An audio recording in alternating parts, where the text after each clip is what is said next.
What does this car company, this university, and this phone company all have in common? They use government contracts to scale their organizations. You guys are probably thinking, these are big established businesses. How do I get started?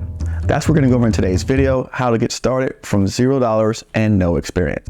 I spent the last 20 years focused on entrepreneurship, from building the Entrepreneurs Club at the University of Florida to starting a construction company and then a steel erection business to then launching my YouTube channel. And really I was focused on two things, making money and studying billionaires. And the one thing that changed my life more than anything else was how to leverage other people's resources, time, past experience, and money to win government contracts in a term we call strategic partnerships. And that's what we're going to break down in this video, something we call the First Partner Challenge. But before we do that, we're gonna go over the 5 steps you need to get started with $0 and no experience. Step 1, form a corporation. Most states have a registration site. Here in Florida, ours is called SunBiz. So if you type in your state and state registration, you'll find many different opportunities to register a business. When you go on there, you'll have a lot of different choices from C Corp, S Corp, LLC.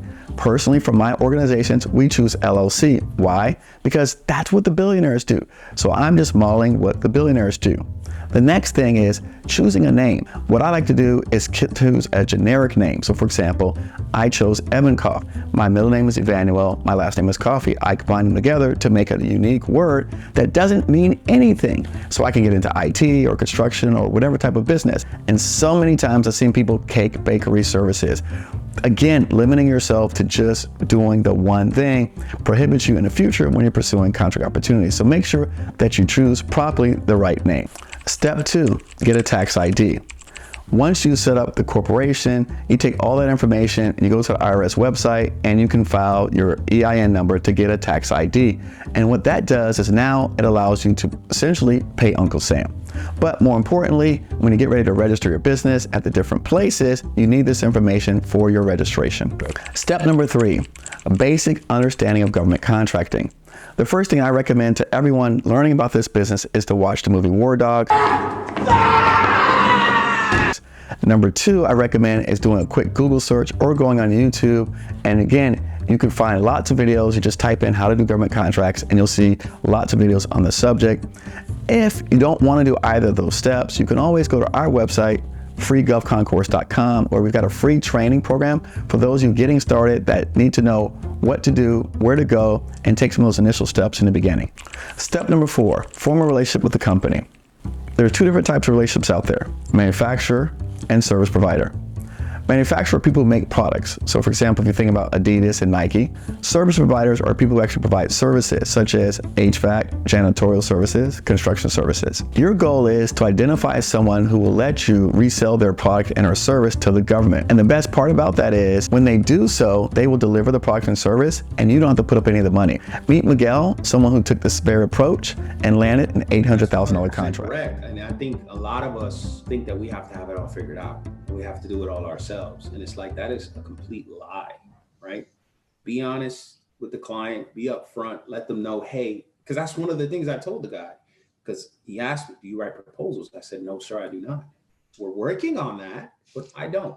It's not my cup of tea. You know, we were optimistic. And I think there's going to be some good signs along the way that, you know, you're heading in the right direction. We had 2 meetings with the people that need the service. So it's like, that's a good sign. That's a good thing, right? Yeah. So you were awarded the contract at the end, correct? Yes. Yes. How much? It's 800 grand. You also got to understand, I think you and Eric say this all the time. The client is going to give you a shot. They're going to give you a chance and there's going to be more down the pipeline. Just make sure you take that opportunity and you do the very best that you can every single day of the week. Because you have to prove to them that you are capable of carrying out this contract. If you're capable of carrying out this small contract in the IT level, that means they could trust you with a little bit more. When Miguel came to us, he was a lot like a lot of you out here, not sure where to go, who to talk to, or what to say. But then within first 10 calls, he landed his first consultant client. That brings us to what we're calling our First Partner Challenge. My First Partner Challenge is a 5-day challenge taking you from where you're at today, maybe unclear about your goals, how are you going to make this work for you and your family, to landing your first partner. If you'd like to get more information about our First Partner Challenge, click the link below. If you want to hear the rest of Miguel's story about how he was able to successfully land a contract and his journey, what it took to get there, stay till the very end where we explain it out in full detail. Step number 5, register to become a vendor. Once you've agreed with your partner that you will represent them selling their products or services to the government, you have to get registered at the appropriate government office where you want to sell to. So for example, if you want to sell to the city, you register with the city. If you want to sell to the state, you register with that state. If you want to register for the entire federal government database, which is worldwide, then you go to sam.gov. Now, quick pro tip. Some of these cities have multiple locations to register, as well as you can sell to a state that you don't live in. So I just want you to know that think big, because it's a big marketplace out there, but those opportunities are wide and they're varied in shape and size. So look forward to sharing more about that in our upcoming First Partner Challenge. All right, so those are the 5 steps of how to get started in government contracting with $0 and no experience. If you want to learn more about government contracting, subscribe to our channel. And if you're thinking about the First Partner Challenge and how to get started, the link will be in the description of the show notes. And if you'd like to hear more about Miguel's story, stay tuned as it's coming up now.